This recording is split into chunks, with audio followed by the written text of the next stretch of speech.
नमस्कार प्रिय साधकों, क्या आप विश्वास करेंगे अगर मैं कहूं कि हर सुबह केवल कुछ विशेष शब्दों का उच्चारण करके आप अपने जीवन की दिशा ही बदल सकते हैं।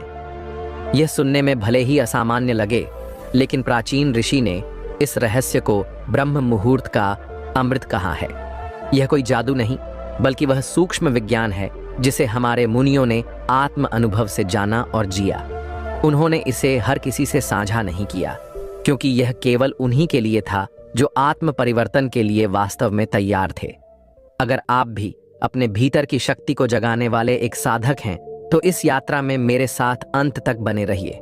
ये केवल एक वीडियो नहीं, बल्कि चेतना की गहराइयों तक पहुंचने का एक माध्यम है। और यदि आप पहली बार हमारे साथ जुड़े हैं, तो मैं आपको आमंत्रित करता हूं। यहाँ बातों से आगे बढ़कर आत्मा को छूने वाला अनुभव कराया जाता है। तो आइए इस रहस्य को जानने की ओर पहला कदम बढ़ाते हैं। आइए शुरू करते हैं आज का वीडियो। ब्रह्म मुहूर्त कोई साधारण समय नहीं है। यह वह क्षण है जब सारा ब्रह्मांड जैसे थम सा जाता है, मानो किसी गहरे रहस्य की प्रतीक्षा कर रहा हो। यह सिर्फ नींद से जागने का समय नहीं, बल्कि आत्मिक जागरण का एक दुर्लभ अवसर है। जब सारी दुनिया गहरी निद्रा में होती है, तब आत्मा भीतर से पुकारती है, और जो साधक उस पुकार को सुनने के लिए सजग होता है, ब्रह्मांड स्वयं उसकी भावना के प्रति उत्तरदायी हो जाता है। प्राचीन ऋषियों ने अपने अनुभवों से यह सिद्ध किया कि ब्रह्म मुहूर्त में किया गया संकल्प, जपा गया मंत्र या की गई प्रार्थना सीधे सृष्टि की चेतना तक पहुंचती है। लेकिन यह कोई यांत्रिक क्रिया नहीं, बल्कि एक भावपूर्ण आह्वान होता है, एक भीतरी यात्रा जिसमें मनुष्य अपने भीतर की दिव्यता को जगाता है। यह प्रार्थना केवल बोले गए शब्द नहीं होती, यह आत्मा की वह भाषा होती है जो सीधे ब्रह्मांड से संवाद करती है। जैसे एक माँ अपने बच्चे की आवाज बिना कहे पहचान लेती है, वैसे ही ब्रह्मांड उस साधक की पुकार को पहचानता है जो स्वयं को पूर्ण समर्पण के साथ उस क्षण में अर्पित करता है। अब प्रश्न यह उठता है, क्या इस प्रार्थना की कोई विशेष विधि है? क्या केवल कुछ शब्दों को दोहराने से जीवन बदल सकता है? प्रार्थना की शक्ति इस बात पर निर्भर नहीं करती कि आप क्या बोलते हैं, बल्कि इस पर निर्भर करती है कि आप उसे कितनी गहराई से महसूस करते हैं। ब्रह्म मुहूर्त में जब आप उठते हैं, तो मन अत्यंत शांत, शुद्ध और ग्रहणशील होता है। यह वह समय है जब आपका चित्त संसार की हलचलों से अछूता होता है। अगर ऐसे शांत क्षण में आप आंखें बंद कर पूरे भाव से प्रार्थना करते हैं, तो वह प्रार्थना एक ऊर्जा बनकर ब्रह्मांड के सूक्ष्मतम स्तर पर स्पंदित होने लगती है। सोचिए, जैसे आपके शब्द प्रकाश बनकर आकाश में उड़ते हैं। वे केवल ध्वनि नहीं, एक ऊर्जावान बीज हैं जो ब्रह्मांड की भूमि में बोए जाते हैं। और जब समय उपयुक्त होता है, ये बीज अंकुरित होकर आपके जीवन में घटनाओं के रूप में लौट आते हैं। ब्रह्म मुहूर्त में की गई ऐसी प्रार्थना केवल शब्दों का उच्चारण नहीं होती, वह एक अनुभव होती है, एक चेतन अवस्था जिसमें साधक सृष्टि से एकाकार हो जाता है। सिर्फ इच्छा कर लेना काफी नहीं होता, ब्रह्मांड को चलाने के लिए आवश्यकता होती है उस इच्छा की स्पष्टता, उसमें निहित भावना की गहराई और समर्पण की तीव्रता की। यही तत्व मिलकर इच्छा को वह शक्ति देते हैं जिससे सृष्टि भी झुक जाती है। इसीलिए प्राचीन संतों और ध्यानियों ने कहा है, ब्रह्म मुहूर्त की प्रार्थना 3 आधारों पर टिकी होनी चाहिए: निर्मल इच्छा, भीतर से उठती भावना और पूर्ण समर्पण। जब यह तीनों एकाकार हो जाते हैं, तब प्रार्थना आदेश नहीं बनती, वह एक दिव्य निमंत्रण बन जाती है जिसे ब्रह्मांड अनसुना नहीं कर सकता। ऋषि ने मौन को प्रार्थना की जड़ बताया। उनका कहना था, जब शब्द मौन में विलीन हो जाते हैं, तब आत्मा बोलती है। और आत्मा की वाणी को न कोई नियम रोक सकता है, न आकाश, न धरती, न ही समय। लेकिन प्रश्न यह है, क्या हम इस पवित्र इच्छा, गहन भावना और मौन के योग को साध सकते हैं? जब मन हमेशा बिखरा रहता है, तो उसे कैसे एकाग्र किया जाए? इसका उत्तर है अभ्यास।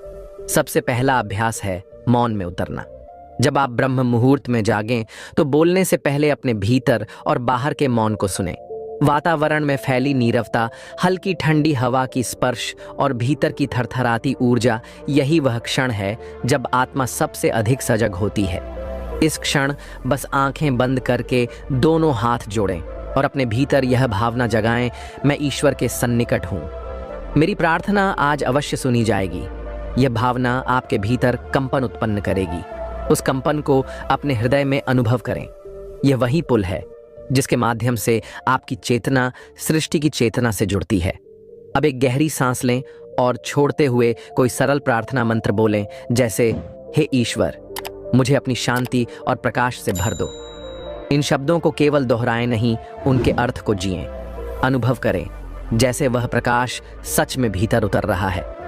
ये प्रक्रिया संकल्प ध्यान कहलाती है, जहां भावना और विचार मिलकर आपके अवचेतन को प्रभावित करते हैं और धीरे धीरे वह संकल्प आपकी वास्तविकता बन जाता है।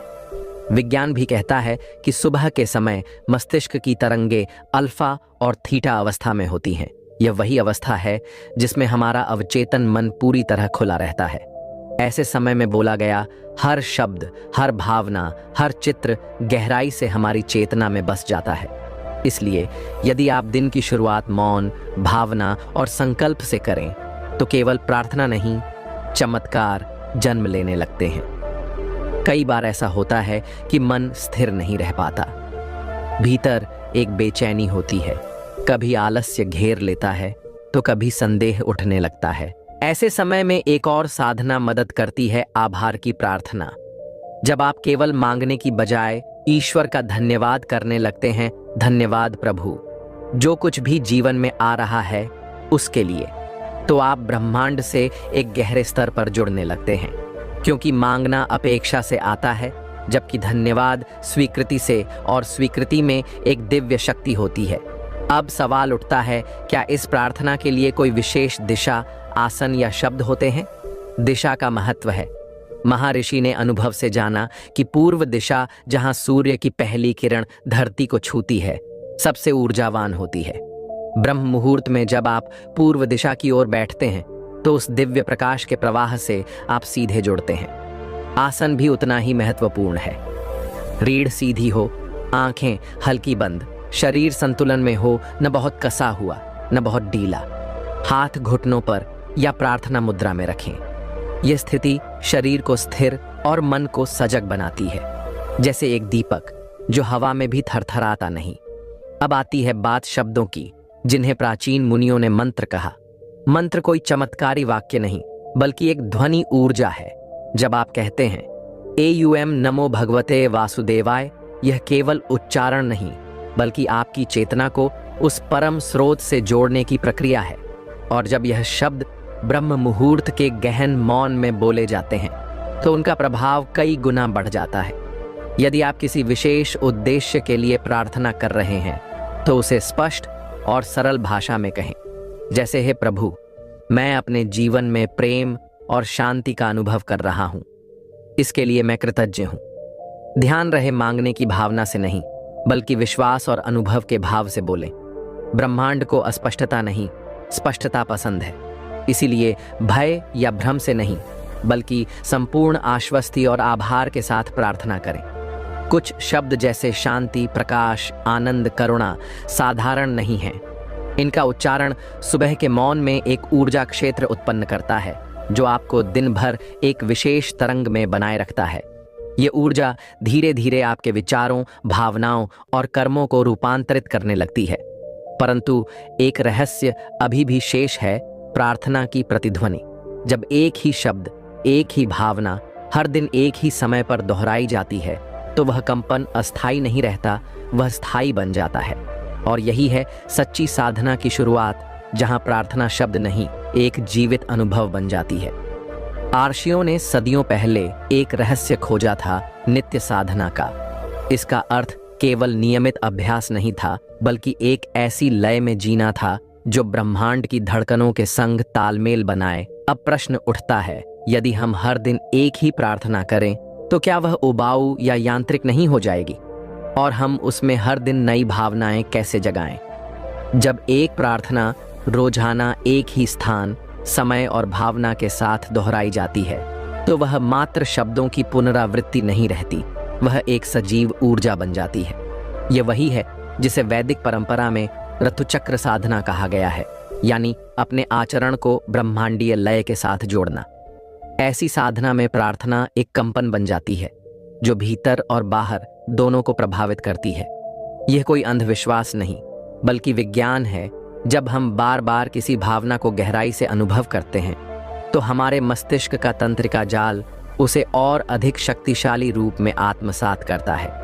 यदि आप प्रतिदिन एक ही प्रार्थना करते हैं लेकिन उसे हर बार नवीन संवेदना से बोलते हैं तो वही शब्द बार बार नया चमत्कार रचते हैं। यहाँ भावनाओं की शक्ति काम करती है।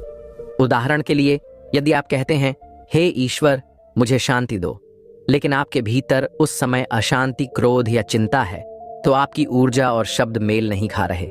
लेकिन यदि आप कुछ पल शांत बैठें, आंखें बंद करें और पहले यह महसूस करें, मैं शांत हूँ, मैं प्रकाश में हूँ, तब वही शब्द आत्मा से निकलते हैं, न कि केवल मस्तिष्क से। यह अंतर ही प्रार्थना को प्रभावशाली बनाता है। प्रत्येक दिन की प्रार्थना से पहले एक पल मौन में उतरिए। न सोचिए, न बोलिए, केवल अनुभव कीजिए। जब भीतर भाव उठे तब शब्दों को जन्म दीजिए। जैसे नदी पहले भीतर बहती है फिर बाहर फूटती है, वैसे ही प्रार्थना को भी अपने भीतर से आने दीजिए। यदि आप चाहते हैं कि आपकी प्रार्थना रोज नई लगे तो उसमें अपने जीवन के अनुभव जोड़िए।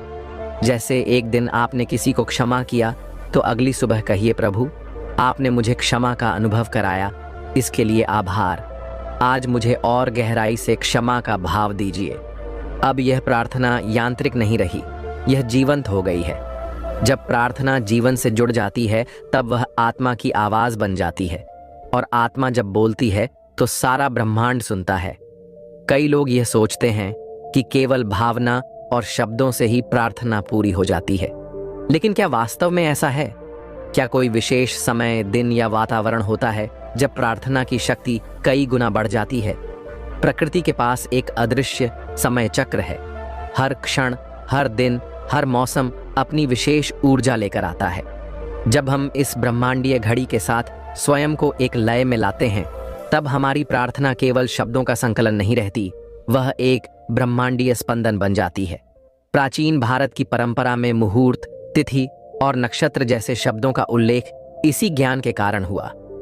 ये केवल ज्योतिषीय गणनाएं नहीं हैं, बल्कि चेतना के विज्ञान से जुड़े संकेत हैं। उदाहरण के लिए, ब्रह्म मुहूर्त, यह वह समय है जो सूर्योदय से लगभग 1.5 घंटे पहले होता है। इस समय पृथ्वी, सूर्य और आपकी आत्मा की ऊर्जा तरंगें एक दुर्लभ संतुलन में होती हैं। यह अवधि लगभग 96 मिनट की होती है, जिसमें तमस यानी जड़ता शांत हो चुका होता है और सत यानी शुद्धता जागृत होती है। इसी कारण इसे देवयान काल कहा गया है, देवताओं से संपर्क का समय। कुछ विशेष तिथियां जैसे पूर्णिमा, अमावस्या, एकादशी, संक्रांति, महाशिवरात्रि या गुरु पूर्णिमा, ये दिन स्वयं ब्रह्मांडीय ऊर्जा के केंद्र बन जाते हैं। इन दिनों की गई प्रार्थना केवल आपकी नहीं रहती, वह सामूहिक चेतना के क्षेत्र में प्रवेश कर जाती है, जैसे किसी गहरी झील में सही समय पर डाला गया एक पत्थर जिसकी लहरें दूर दूर तक जाती हैं। वातावरण की शुद्धता भी प्रार्थना की शक्ति को बढ़ा सकती है। अगर आप प्रार्थना से पहले धूप, दीप या शांत संगीत जैसे बांसुरी, घंटी या स्वरमंडल का प्रयोग करते हैं तो यह चारों ओर की ऊर्जा को ऊर्ध्वगामी बना देता है। यही कारण है कि मंदिरों में घंटा बजाने की परंपरा है। यह विशेष कंपन पैदा करता है जो चेतना को जगाता है। लेकिन इन सभी बातों के बीच एक अत्यंत गुप्त संकेत छिपा होता है। कभी कभी ब्रह्मांड स्वयं संवाद करता है। जब मन अनायास शांत हो जाए, जब बिना कारण आंसू बहने लगें या जब कोई पुरानी स्मृति लौट आए, ये संकेत हैं कि ब्रह्मांड आपको सुनने के लिए तैयार है। ऐसे क्षणों में की गई एक मौन प्रार्थना भी गहरे प्रभाव छोड़ सकती है। इन अनुभवों में छिपा है वह रहस्य जिससे प्रार्थना केवल शब्द नहीं, भाग्य का रूप बन जाती है। अक्सर जब हम प्रार्थना करते हैं तो वह किसी इच्छा या जरूरत से प्रेरित होती है। हमें कुछ चाहिए होता है, कोई कष्ट दूर हो, कोई लक्ष्य पूरा हो, कोई पीड़ा मिटे। लेकिन क्या प्रार्थना का अर्थ केवल मांगना है? प्राचीन योगियों और मनीषियों ने प्रार्थना को सिर्फ इच्छाओं की अभिव्यक्ति नहीं माना। उन्होंने इसे एक पुल की तरह देखा, ऐसा माध्यम जो मनुष्य को दिव्यता से जोड़ता है। उनके अनुसार प्रार्थना के भी अलग अलग चरण होते हैं। पहला चरण, इच्छा की प्रार्थना। यह वह समय होता है जब हम अपने जीवन की उलझनों को लेकर ईश्वर के आगे प्रस्तुत होते हैं। हम कहते हैं, हे ईश्वर, मेरी रक्षा करो, मुझे सफलता दो, मुझे ठीक कर दो। यह पूरी तरह स्वाभाविक है और यह भी एक सच्ची प्रार्थना होती है यदि उसमें भाव शुद्ध हो। यही आरंभिक अवस्था है जहां आत्मा अभी भी मांगते हुए एक गहरी पुकार से भर उठती है। दूसरा चरण, समर्पण की प्रार्थना। जब साधक थोड़ा और भीतर उतरता है तो मांगने की जगह एक स्वीकृति आने लगती है। अब शब्द बदल जाते हैं, हे प्रभु, जो तू चाहे वही हो, मुझे तेरी इच्छा को समझने की शक्ति दे। यहाँ साधक ईश्वर से अपनी बात मनवाने की जगह ईश्वर की योजना को समझने की इच्छा रखने लगता है। जैसे कोई नदी समुद्र के सामने बहना छोड़कर उसमें समा जाती है, वैसा ही कुछ। तीसरा चरण, एकत्व की प्रार्थना। यह वह अवस्था है जहां प्रार्थना मौन बन जाती है। कोई शब्द नहीं, कोई मांग नहीं, केवल उपस्थिति होती है, ऐसी उपस्थिति जो स्वयं ब्रह्मांड का हिस्सा बन जाती है। इस स्थिति में साधक और ईश्वर के बीच कोई भेद नहीं रहता। यह वह प्रार्थना होती है जो केवल मौन से निकलती है, एक ऐसा मौन जिसमें सारा ब्रह्मांड समाया होता है। उपनिषदों ने इसे निष्ठा की प्रार्थना कहा है, जहां साधक स्वयं ब्रह्म की अनुभूति करता है। उस अवस्था में व्यक्ति कुछ बोलता नहीं, बल्कि उसकी मौन उपस्थिति ही प्रार्थना बन जाती है। यही कारण है कि आत्मज्ञानी महापुरुषों जैसे रामकृष्ण परमहंस, संत ज्ञानेश्वर या लाहिरी महाशय की उपस्थिति मात्र से ही लोगों के भीतर दिव्यता का अनुभव होने लगता था। लेकिन प्रश्न यह है, हम इस अवस्था तक कैसे पहुंचे? क्या केवल भावना और समर्पण काफी है? नहीं, इसके लिए निरंतर अभ्यास, मौन की साधना और आंतरिक शुद्धता की आवश्यकता होती है। जब भावना अनुशासित अभ्यास से जुड़ती है, तब वह साधना बन जाती है। राशियों ने कहा है, सच्ची प्रार्थना तब फलती है जब वह नियमित हो, मौन से उपजे और आत्मा की गहराइयों से जन्म ले। इसके लिए कुछ विशेष आंतरिक प्रक्रियाएं होती हैं जो सरल दिखती हैं, लेकिन उनका प्रभाव अत्यंत गहरा होता है। यही वह मार्ग है जहां एक सामान्य प्रार्थक साधक में रूपांतरित हो जाता है और फिर साधक स्वयं उस प्रकाश का स्रोत बन जाता है जिसे वह पहले बाहर खोज रहा था। कई लोग कहते हैं, हमने प्रार्थना की, साधना की, लेकिन उत्तर नहीं मिला। यह प्रश्न जितना साधारण लगता है, इसका उत्तर उतना ही गहन है। प्रार्थना केवल शब्दों का खेल नहीं है, यह आत्मा की एक यात्रा है। यह यात्रा तभी सफल होती है जब वह सही साधनों और सही भावों के साथ की जाए। आइए उन 5 विशेष साधनाओं को जानें जिन्हें प्राचीन मनीषियों ने अत्यंत प्रभावशाली बताया। पहली, प्रभात मौन की साधना। सूर्योदय से पहले का समय, जिसे ब्रह्म मुहूर्त कहा जाता है, एक ऐसा क्षण होता है जब पृथ्वी, आत्मा और ब्रह्मांड के स्पंदन एक विशेष लय में होते हैं। इस समय 20 मिनट का मौन साधना केवल बाहरी चुप्पी नहीं है, यह भीतर की हलचल को शांत करने की प्रक्रिया है। जब हम बिना बोले बैठते हैं, धीरे धीरे विचारों की गूंज मध्यम पड़ती है और अंत में केवल एक आंतरिक नाद शेष रह जाता है, वही सूक्ष्म ओम, जिसे योगी अनुभव करते हैं। दूसरी, सांसों की गिनती के साथ प्रार्थना। प्रार्थना की शुरुआत करने से पहले कुछ क्षण सांसों पर ध्यान देना, यह एक अत्यंत प्रभावी तरीका है मन को वर्तमान में लाने का। हर गिनती, हर श्वास के साथ ईश्वर का नाम लेना हमारी ऊर्जा को समेटकर प्रार्थना में केंद्रित करता है। इससे भावनाएं स्थिर होती हैं और मन एकाग्र होकर भीतर उतरता है। तीसरी, दीप प्रार्थना। एक छोटा सा दीपक जलाकर उसकी लौ को ध्यानपूर्वक देखना, यह कोई साधारण क्रिया नहीं है। लौ की नाभि पर ध्यान केंद्रित करते हुए जब हम भीतर प्रकाश फैलते हुए महसूस करते हैं, तब हमारे शब्द भी प्रकाशमय हो जाते हैं। यह अभ्यास हमें बाहरी अंधकार से हटाकर आंतरिक ज्योति की ओर ले जाता है। चौथी, संवेदनशील प्रार्थना। जब आप किसी के लिए प्रार्थना करें तो केवल शब्दों से नहीं, बल्कि उनके दुख को भीतर महसूस करते हुए करें। जैसे माँ अपने बच्चे के कष्ट को हृदय से समझती है, वैसे ही जब आपकी करुणा किसी के लिए जागृत होती है, तब आपकी प्रार्थना में आत्मा की ऊर्जा प्रवेश करती है। पांचवी, नाद योग की साधना। मंत्रों का उच्चारण करते समय विशेषतः ओम या सहोम जैसे बीज मंत्रों के साथ केवल ध्वनि नहीं, बल्कि उसकी तरंगों को भीतर अनुभव करना नाद योग है। यह कंपन धीरे धीरे साधक को ब्रह्मांडीय चेतना से जोड़ता है, जहां प्रश्न और उत्तर दोनों मौन हो जाते हैं। लेकिन तब भी प्रश्न उठता है, जब सब करते हैं तब भी उत्तर क्यों नहीं मिलता? यहाँ कुछ गहरे कारण हैं जो अक्सर हमारी प्रार्थना की शक्ति को रोकते हैं। पहला, चंचल मन। जब भीतर का मन एकाग्र नहीं होता, तब हमारी प्रार्थना हवा में खो जाती है। स्थिर दीपक की तरह ईश्वर स्थिरता को देखता है, कंपन को नहीं। दूसरा, स्वार्थ प्रेरित उद्देश्य। यदि प्रार्थना केवल इच्छाओं से भरी हो और समर्पण से रहित हो, तो वह गहराई तक नहीं पहुंचती। तीसरा, धैर्य की कमी। ब्रह्मांड की घड़ी हमारी घड़ी से अलग है। कई बार उत्तर तुरंत नहीं मिलता, बल्कि वर्षों बाद आता है, जब हम भूल चुके होते हैं कि हमने कभी वह प्रार्थना की थी। चौथा, विपरीत कर्म। यदि दिन भर के कर्म हमारी प्रार्थना के विपरीत हों, तो ऊर्जा आपस में टकरा जाती है। प्रार्थना को जीवन में भी प्रतिबिंबित करना आवश्यक है। पांचवा, अविश्वास की छाया। जब भीतर संदेह होता है कि क्या मेरी प्रार्थना सुनी जा रही है, तब वह कंपन टूट जाता है। ईश्वर भाव देखते हैं और भाव में ही संशय हो तो वह संपर्क बाधित हो जाता है। छठवां, आत्मा का जुड़ाव न होना।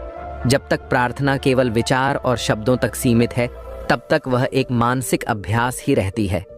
जब आत्मा, मन और हृदय एक साथ उस क्षण में समर्पित होते हैं, तभी वह प्रार्थना ब्रह्मांड के हृदय तक जाती है। ये साधनाएं और समझ केवल एक प्रक्रिया नहीं है, ये चेतना की यात्रा है। यदि इन्हें निष्ठा, धैर्य और आंतरिक श्रद्धा से किया जाए, तो प्रार्थना केवल सुनी नहीं जाती, वह आपको भीतर से बदल देती है। जब साधक ईश्वर से जुड़ने का प्रयास करता है, तो वह केवल शब्दों में नहीं, बल्कि ऊर्जा और भावों में प्रार्थना करता है। सामान्य प्रार्थना और यौगिक प्रार्थना में यही अंतर होता है। एक में याचना होती है और दूसरी में आत्मा का समर्पण।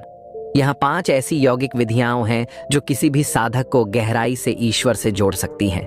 पहली, प्राण समर्पण ध्यान। ब्रह्म मुहूर्त के समय शांत वातावरण में बैठकर आंखें बंद करें। 10 गहरी सांसें लें। हर श्वास के साथ कल्पना करें कि आप ब्रह्मांड से ऊर्जा प्राप्त कर रहे हैं, और हर निश्वास के साथ यह अनुभव करें कि आप भय, इच्छाएं और संदेह छोड़ रहे हैं। यह अभ्यास शरीर और मन को एक विशिष्ट लय में लाता है, जिसे सत्य संकल्प लय कहा जाता है। दूसरी, नाभि केंद्र की प्रार्थना। जब कोई साधक मणिपुर चक्र, जो नाभि के पास स्थित होता है, पर ध्यान केंद्रित करके प्रार्थना करता है, तो उसकी भावना शब्दों से ऊपर उठ जाती है। यहां से उत्पन्न कंपन ब्रह्मांड की चेतना से सीधा संपर्क स्थापित करता है। यह विधि प्रार्थना को केवल एक विचार नहीं, बल्कि एक ऊर्जा में परिवर्तित करती है। तीसरी, त्रिकाल स्मरण प्रार्थना। इस विधि में साधक भूत, वर्तमान और भविष्य तीनों कालों को एक साथ ध्यान में रखकर प्रार्थना करता है। वह ईश्वर से कहता है, जो हुआ वह मेरे कर्मों का फल था, जो हो रहा है वह तुम्हारी कृपा है, और जो होगा वह तुम्हारे संकल्प के अनुसार होगा। यह दृष्टिकोण साधक को कालातीत स्थिति में पहुंचा देता है। चौथी, स्वर यौगिक प्रार्थना।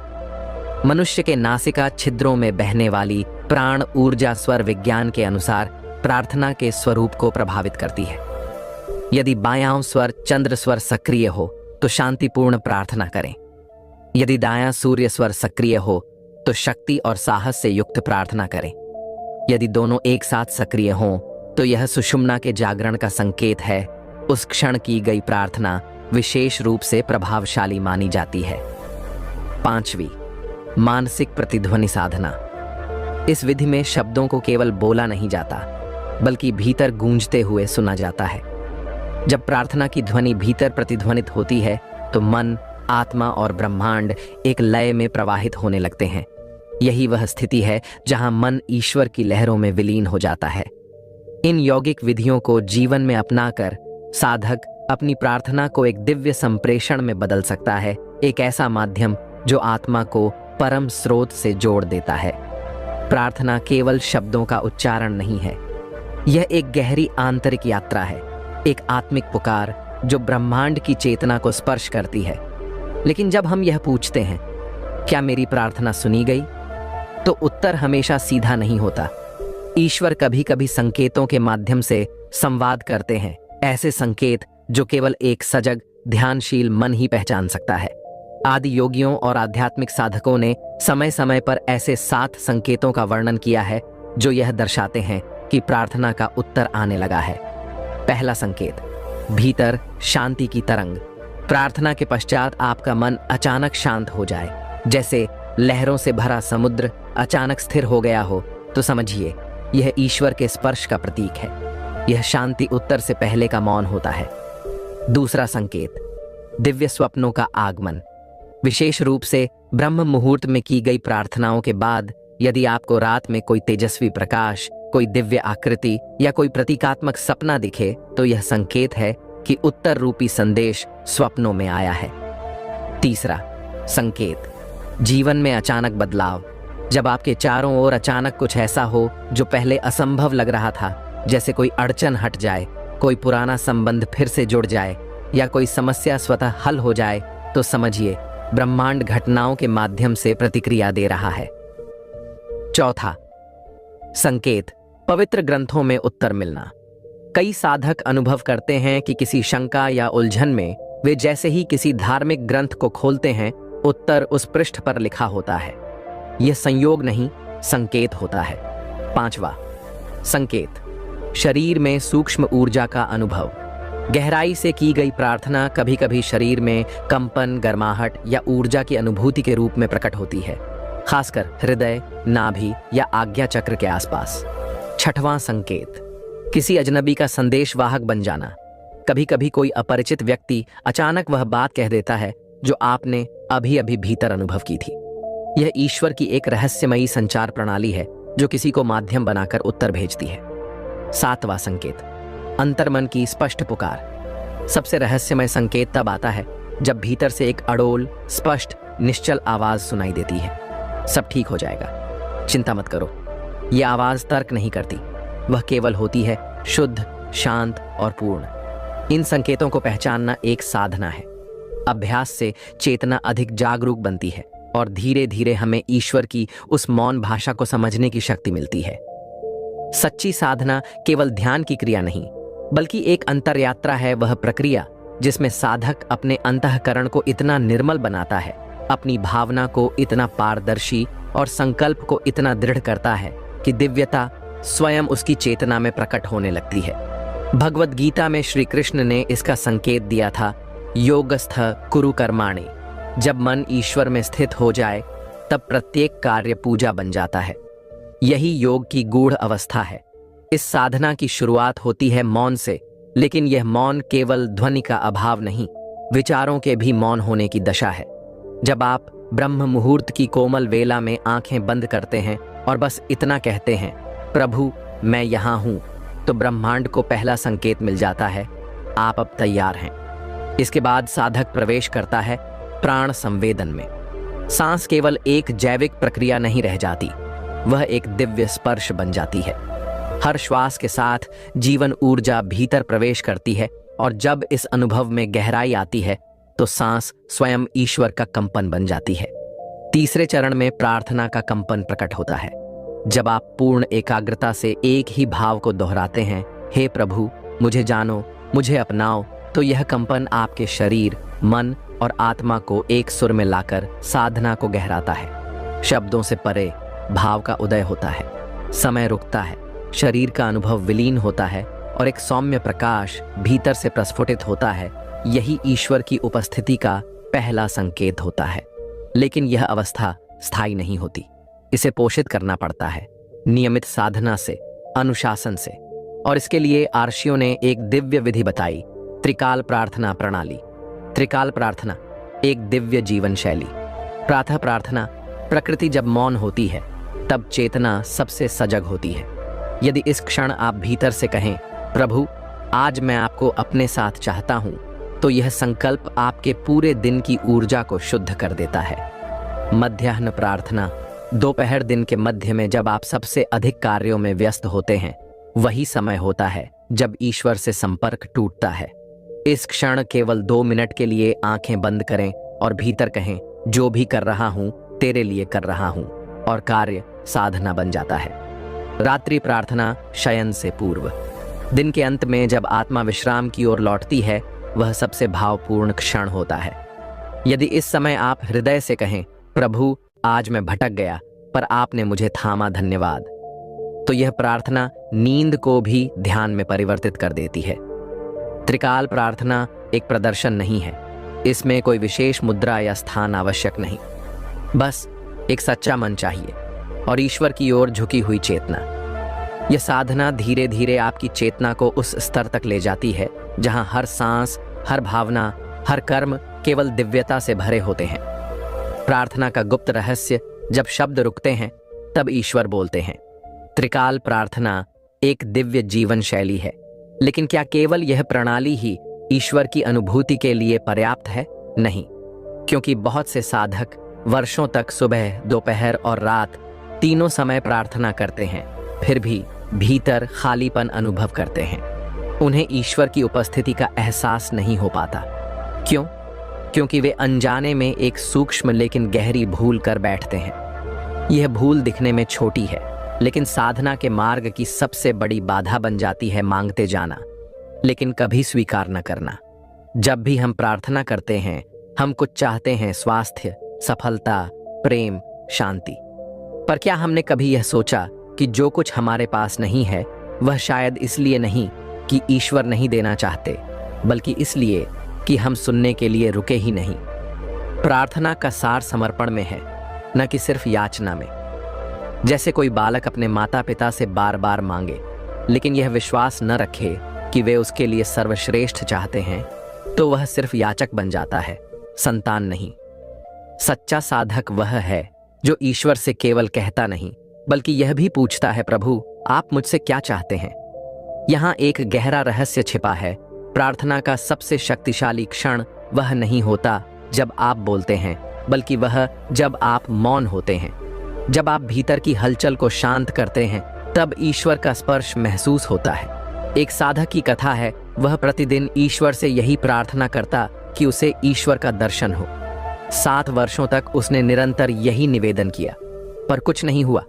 एक दिन वह थक गया, अब कहने को कुछ नहीं था। वह बस बैठ गया मौन में, खाली होकर। और उसी दिन उसने अपने भीतर एक प्रकाश देखा, जैसे किसी ने सिर पर करुणा से हाथ रख दिया हो। वही ईश्वर था मौन में उतरता हुआ। इसलिए अगली बार जब आप ब्रह्म मुहूर्त में प्रार्थना करें, तो कुछ पल ऐसे भी हों जब आप कुछ कहें नहीं, केवल सुने अपने भीतर की तरंगों को, भावनाओं की लहरों को। उनमें से जो एक शांत कंपन उठता है, वही ईश्वर का उत्तर होता है। जब प्रार्थना शब्दों से निकलकर ऊर्जा बनती है और ऊर्जा से उपस्थिति में बदलती है, तब ईश्वर प्रकट होते हैं। क्या केवल मौन ही पर्याप्त है? नहीं, क्योंकि मौन तभी सार्थक होता है जब उसमें हृदय का सच्चा भाव समाहित हो। मौन की गहराई तभी काम करती है जब वह हृदय की संवेदना से जुड़ी हो। इसी बिंदु पर प्रार्थना का एक और अत्यंत प्रभावशाली तत्व सामने आता है, भाव। भाव वह आंतरिक शक्ति है जो हमारी प्रार्थना को आत्मा की पुकार बना देती है। यह वही आकर्षण है जो परम शक्ति को हमारी ओर खींचता है। केवल शुद्ध शब्दों में बोली गई प्रार्थना उस तीर के समान होती है जिसे बिना धनुष खींचे छोड़ा गया हो, वह लक्ष्य तक नहीं पहुंचता। लेकिन जब वही शब्द भाव से भरे होते हैं, तो साधारण से शब्द भी एक तीव्र शक्ति में बदल जाते हैं। कल्पना करें, 2 व्यक्ति एक ही शब्द कहते हैं, हे प्रभु। एक व्यक्ति इसे यंत्रवत बिना किसी भाव के दोहराता है, जबकि दूसरा अपनी संपूर्ण आत्मा, पीड़ा और श्रद्धा से उस शब्द को पुकारता है, जैसे उसकी सांस उसी क्षण थमने वाली हो। पहले की आवाज कहीं खो जाती है, जबकि दूसरे की पुकार सीधे ईश्वर के हृदय तक पहुंचती है। यही अंतर है भाव का। भगवद गीता में श्री कृष्ण कहते हैं, यदि कोई प्रेम पूर्वक मुझे एक पत्ता, एक फूल, एक फल या थोड़ा जल भी अर्पित करता है, तो मैं उसे स्वीकार करता हूं। ईश्वर को वस्तु की नहीं, उसमें छिपी भावना की आवश्यकता है। यही भावना आत्मा को परमात्मा से जोड़ने का पुल बनती है। यह भाव किसी बाहरी साधन से प्राप्त नहीं होता।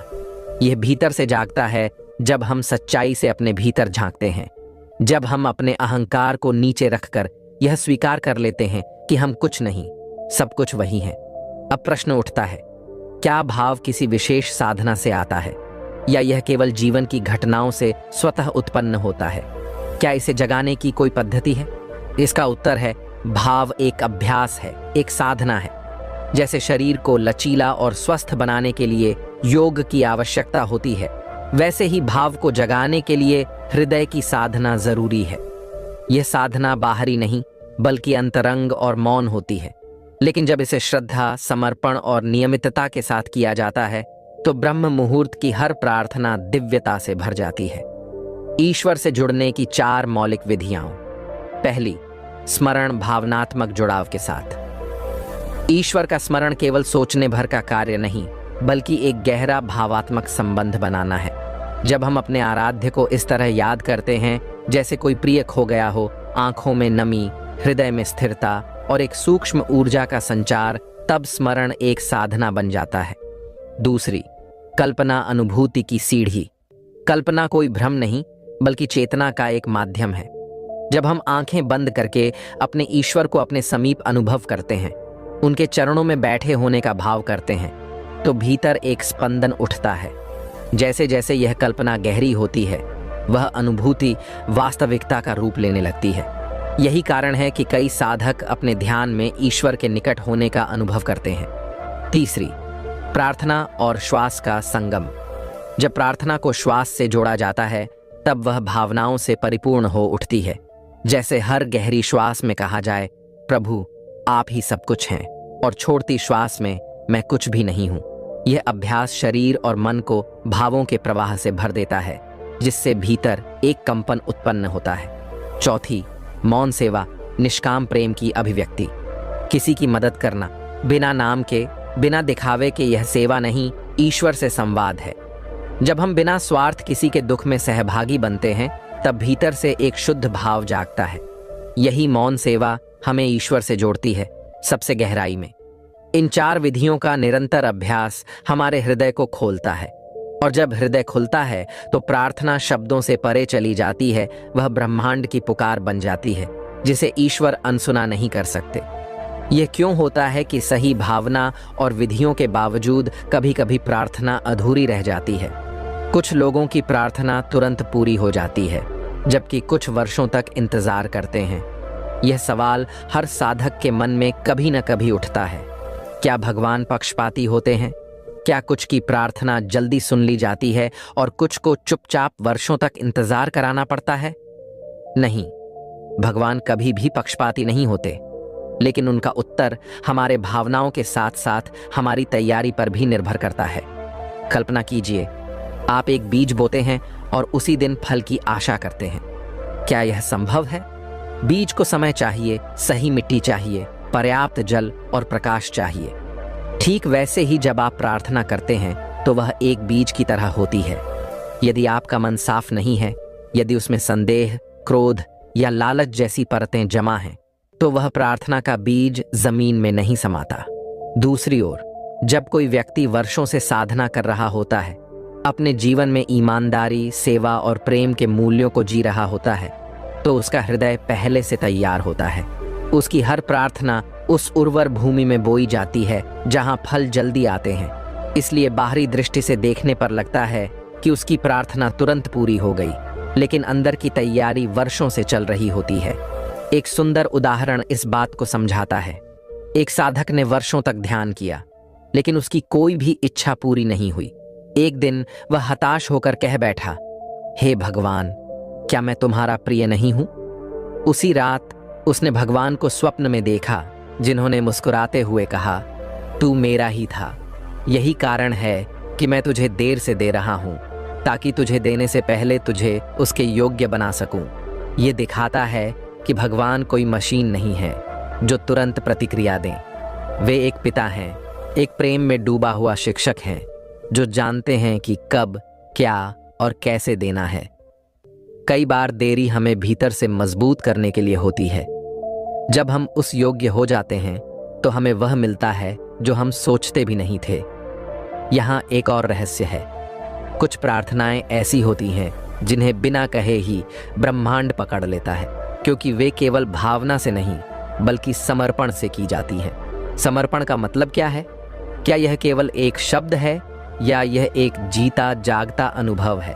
समर्पण कोई हार नहीं है, यह सबसे ऊंची जीत है। यह वह अवस्था है जब साधक खुद को भगवान के चरणों में पूरी तरह छोड़ देता है, जैसे कोई नदी बिना वापसी के समुद्र में समा जाती है, बिना दिशा पूछे।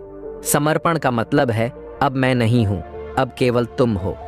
जब हम प्रार्थना करते हैं तो अक्सर हमारे भीतर दो बातें चलती हैं, एक इच्छा और दूसरा भय। हम चाहते हैं कि हमारी बात मानी जाए, लेकिन हम डरते भी हैं कि कहीं नहीं मानी गई तो क्या होगा। यह द्वंद्व प्रार्थना की शक्ति को कमजोर कर देता है। लेकिन जब समर्पण होता है तब साधक केवल कहता है, हे प्रभु, जो तुम्हें उचित लगे वही कर, मैं केवल तेरा हूं। और इसी क्षण से प्रार्थना सिर्फ हमारी नहीं रहती, वह भगवान की योजना का हिस्सा बन जाती है। यही रहस्य है कि समर्पण के साथ की गई प्रार्थना कभी अस्वीकार नहीं होती, क्योंकि वहां मैं नहीं होता, वहां केवल वह होता है। एक दिन एक भक्त गंगा के किनारे बैठकर अपनी समस्याओं के बारे में चिंतन कर रहा था। पास ही एक संत आए और उन्होंने भक्त से पूछा, क्या तुमने प्रार्थना की है? भक्त ने उत्तर दिया, हाँ, लेकिन मुझे कोई उत्तर नहीं मिला। संत मुस्कुराए और बोले, तो अब चिंता क्यों कर रहे हो? या तो तुमने प्रार्थना की है या फिर चिंता कर रहे हो। दोनों एक साथ नहीं हो सकते। अगर तुमने सच्चे समर्पण से प्रार्थना की है तो अब भगवान पर विश्वास रखो। यहां समर्पण का एक महत्वपूर्ण पहलू सामने आता है। समर्पण का मतलब यह नहीं है कि आप निष्क्रिय हो जाएं। इसका मतलब है कि आप कर्म करते रहें, लेकिन फल की चिंता भगवान पर छोड़ दें। श्रीमद् भगवद गीता में यही कहा गया है, कर्मण्येवाधिकारस्ते मां फलेषु कदाचन, यानी कर्म करो लेकिन फल की आशा मत करो। यह सिद्धांत जीवन में पालन करने से हमारी प्रार्थना की शक्ति को और भी बढ़ाया जा सकता है। जब कोई व्यक्ति समर्पण के भाव से हर सुबह ब्रह्म मुहूर्त में उठता है और कहता है, आज का दिन तेरा है प्रभु, मेरा कुछ भी नहीं है, तो वह दिन ईश्वर की कृपा से परिपूरित हो जाता है। समर्पण केवल शब्दों तक सीमित नहीं होता, यह जीवन का दृष्टिकोण बन जाता है। लेकिन क्या केवल समर्पण और भावना ही पर्याप्त है? क्या इनसे ही हमारी प्रार्थना ब्रह्मांड तक पहुंचती है? नहीं, इसके साथ एक और महत्वपूर्ण रहस्य जुड़ा है, नाद या ध्वनि की शक्ति। कुछ विशेष ध्वनियां जैसे ओम, गायत्री और महामृत्युंजय मंत्र जब ब्रह्म मुहूर्त में उच्चारित होते हैं तो वे प्रार्थना की शक्ति को कई गुना बढ़ा देते हैं। ब्रह्मांड सिर्फ मौन नहीं है, यह अनहद नाद से भरा हुआ है। प्राचीन ऋषियों ने इसे शब्द ब्रह्म कहा, यानी शब्द ही ब्रह्म है और ध्वनि ही सृष्टि का आधार है। जब आप ब्रह्म मुहूर्त में मंत्र का उच्चारण करते हैं तो आप केवल शब्द नहीं बोलते, आप ब्रह्मांडीय ऊर्जा को जागृत करते हैं और उसे दिशा देते हैं। गायत्री मंत्र इसका एक अद्भुत उदाहरण है। जब इसे शांति, स्पष्टता और श्रद्धा से प्रातः काल में जपा जाता है तो यह हमारे शरीर की ऊर्जा प्रणाली, नाड़ियों और चक्रों को सक्रिय करता है। यह एक वैज्ञानिक प्रक्रिया है।